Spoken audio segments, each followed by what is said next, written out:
All right, today on The Explainer, we are digging into a massive question. Is all this AI that's flooding into our schools a total game changer for the better, or is it actually a hidden threat? You've got massive potential on one side and some really serious risks on the other. So we're going to break down the latest research to figure out what's really going on. And really, this gets to the heart of the entire debate, doesn't it? It's the question that every single parent, every teacher, and every school leader is grappling with. I mean, AI is already in everything, from social media to homework apps. So how in the world are we supposed to protect our kids while also preparing them for the future that's already here? It really is the challenge of our time. You know, part of what makes this so incredibly difficult is that all the lines have just completely blurred. The boundary between using tech for school, for fun, or just for talking with friends, it's pretty much gone. And that makes it so hard for anyone to know if we're even on the right track. Okay, so to try and get a handle on all this confusion, researchers at the Brookings Institution did the work. They dug into hundreds of different studies from over 50 countries. And to help us really understand what's at stake, they broke it all down into two big, clear categories: the incredible promise of AI and its very real perils. And here's the single most important thing they found. It all comes down to how AI is used. It's not a simple good or bad. When it's applied in a very narrow, strategic way, it can be an amazing tool for learning. But when it's just used broadly, without any guidance, like kids just having endless conversations with commercial chatbots, that's when you see real, documented harm to their development. So let's start with the good stuff, the promise side. And some of these benefits are absolutely compelling. I mean, sure, it can bring lessons to life, it can help teachers be more efficient. But the really powerful stuff is how it creates opportunities that just didn't exist before. We're talking about helping neurodivergent students find their voice. Or, get this, providing a literal educational lifeline for girls in Afghanistan who are now accessing their entire curriculum on WhatsApp, all powered by AI. It's amazing. But you have to look at the other side of the coin. The documented risks are just as significant. Unmediated AI use can actually make students less original. It can narrow their ideas. It can undermine social development, amplify the biases that are already in society, and this one is critical. It can erode the trust between students and teachers, which is the absolute foundation of a classroom. And this quote from a high school student, wow, it just captures the problem perfectly. Schools can try to ban things, but that's not a real fix. Kids are smart. They're already finding workarounds. They're just seamlessly blending the AI tools built into apps like Snapchat with their schoolwork, and it's happening completely under the radar. So beyond all those other risks, experts are now starting to sound an even bigger alarm. This one is about a much deeper danger, one that gets to the very core of how our brains actually learn and develop. They're calling it cognitive stunting, and the idea is a lot like nutritional stunting. If a child doesn't get the right nutrients, their body can't grow properly. Well, it's the same idea for the brain. If a student's mind never gets the experience of struggling, of working through a hard problem, it might not ever develop those crucial thinking skills at all. The analogy is so simple, but so powerful.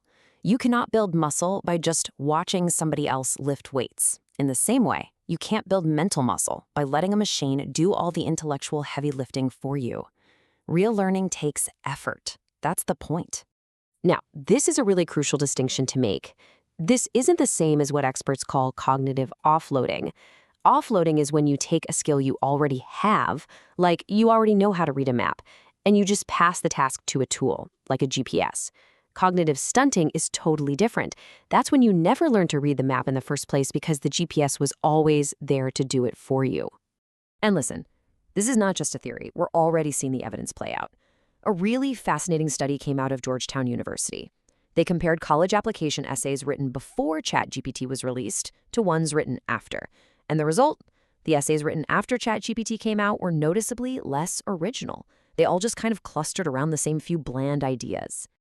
So, given this new reality, what on earth are we supposed to do?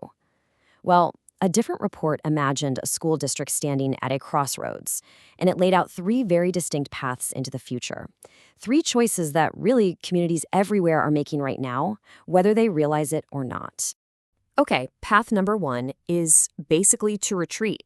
It's the back to basics approach. You ban the new technologies, you double down on the traditional curriculum, and you try to build a big wall between the school and the AI-filled world outside. The problem here, as you can probably guess, is that wall doesn't actually work. The school might try to be a technology-free zone, but students are still using all these powerful AI tools the second they get home. So what you get is this dangerous gap, where kids are left totally unprepared for the AI-literate world they're going to graduate into. Path number 2 is the complete opposite. This is the all-in on tech future.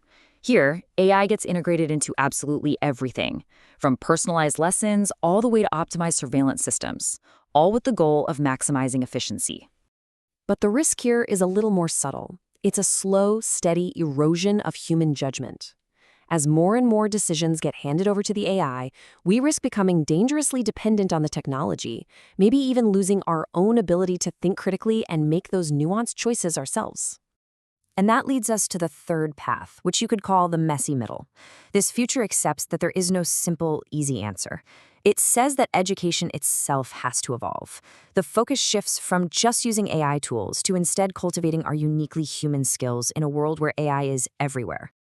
Now, what's so powerful about this path is how it completely reframes the goal. It's no longer just about teaching kids how to use AI.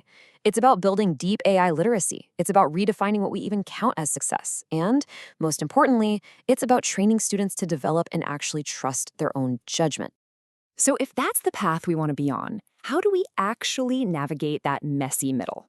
Well, that Brookings report proposes a really actionable plan, a clear 3-pillar framework for how we can all move forward thoughtfully. The whole framework is built on 3 key actions. First, prosper. This means shifting how we teach so that it's sometimes AI-assisted, but at other times it's deliberately AI-resistant to protect that core human-to-human learning. Second, prepare. This is huge. It means making sure that everyone, students, staff, and families, is actually AI literate. And third, protect. This means we have to establish clear safeguards and policies for using AI safely and ethically. This quote just puts it perfectly. The ultimate goal isn't to create a generation of expert AI operators. It's to cultivate those durable human skills: critical thinking, creativity, collaboration. The tool always has to be secondary to the thinking. Because in the end, the research is crystal clear on one thing. The worst possible choice we can make is to do nothing, to just let this technological wave wash over us. So the question is no longer if we're going to choose a future for our schools. It's which one are we going to actively build.